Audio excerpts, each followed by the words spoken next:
अक्सर हमें लगता है कि हमारी मेहनत बेकार जा रही है। हम कोशिश करते हैं, हार जाते हैं और फिर रुक जाते हैं। आज की ये कहानी आपको बताएगी कि क्यों रुकना कभी भी एक ऑप्शन नहीं होना चाहिए। एक बार एक बहुत बड़ा मेला लगा था जो समुद्र के किनारे था। वहाँ हजारों लोग आए हुए थे। उसी भीड़ में एक 10 साल का लड़का जिसका नाम एरियन था, अकेला बैठा रेत सैंड से एक बहुत सुंदर महल बना रहा था। एरियन पिछले 3 घंटे से एक एक मुट्ठी रेत जमा कर रहा था, उस पानी से गीला करके दीवारें खड़ी कर रहा था। उसने आस महल में छोटी छोटी खिड़कियां बनाई थीं और उसके ऊपर एक पत्थर का दरवाजा रखा था। पास से गुजरने वाले लोग यूज देखकर मुस्कुरा रहे थे। कुछ ने कहा, बेटा क्या फेटा, एक लहर आएगी और सब खत्म हो जाएगा। पर एरियन ने उनकी तरफ देखा तक नहीं। उसका पूरा ध्यान सिर्फ अपने महल पर था। तभी वही हुआ जिसका डर था। समुद्र की एक बड़ी लहर आए और पूरे वेज के साथ उसके महल से टकराए। सिर्फ 2 सेकंड लगे और वो सुंदर महल रेत का एक ढेर बन गया। वहाँ खड़े लोग कहने लगे, देखा, हमने कहा था ना मेहनत बेकार जाएगी। एरियन शांत रहा।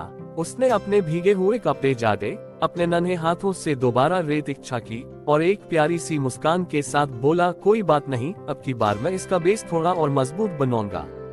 दोस्तों, ये कहानी सिर्फ एक बच्चे की नहीं है, ये हमारी जिंदगी की सच्चाई है। हम कई बार अपना सपनों का महल खड़ा करते हैं, कभी बिजनेस में, कभी स्टडीज में, तो कभी रिश्ते में। फिर वक्त की एक लहर आती है, चाहे वो फेलियर हो, रिजेक्शन हो या कोई पर्सनल नुकसान, और हमारी सारी मेहनत को बहा ले जाती है। ज्यादातर लोग वही हार मान लेते हैं। वो किस्मत को कोस्ट हैं, समुद्र को बुरा भला कहते हैं और वहां से हट जाते हैं। लेकिन एरियन ने हमें एक बहुत बड़ी सीख दी। उसने लहर के आने को एंड नहीं समझा, बल्कि यूज एक नया मौका समझा। सोचिए, अगर वो बच्चा रोने लगता तो क्या वो कभी सीख पाता कि अगली बार बेस कैसे मजबूत करना है? बिल्कुल नहीं। हमारी जिंदगी में भी जो फेलियर आता है वो असल में एक टीचर होता है।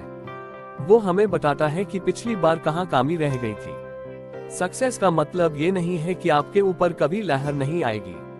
सक्सेस का मतलब है कि हर लहर के बाद आप उठने की हिम्मत रखते हैं। दुनिया आपको कहेगी कि तुम्हारा वक्त बर्बाद हो रहा है, लोग कहेंगे कि तुमसे नहीं होगा। पर याद रखिए, महल बनाने का मजा उसके बनने में नहीं, बल्कि उस प्रोसेस में है जो आपको एक बेहतर आर्किटेक्ट बनाता है।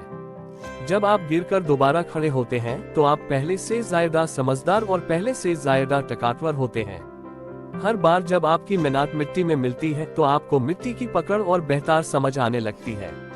इसलिए अगर आज आपका कोई काम नहीं बना, अगर आपका कोई प्रोजेक्ट फेल हो गया, या अगर आपको लग रहा है कि सब कुछ बिखर गया है, तो एक गहरी सांस लीजिए।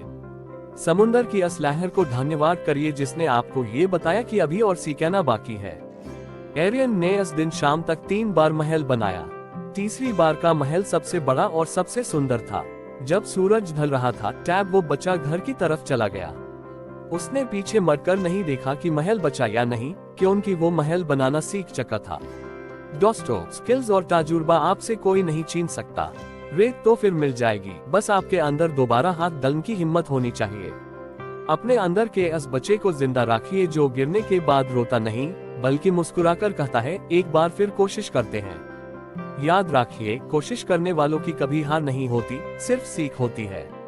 अगली बार जब मुसीबत आए तो डरना मत, बस कहना तैयार रहो, मैं पहले से बेहतर होकर लौट रहा हूँ।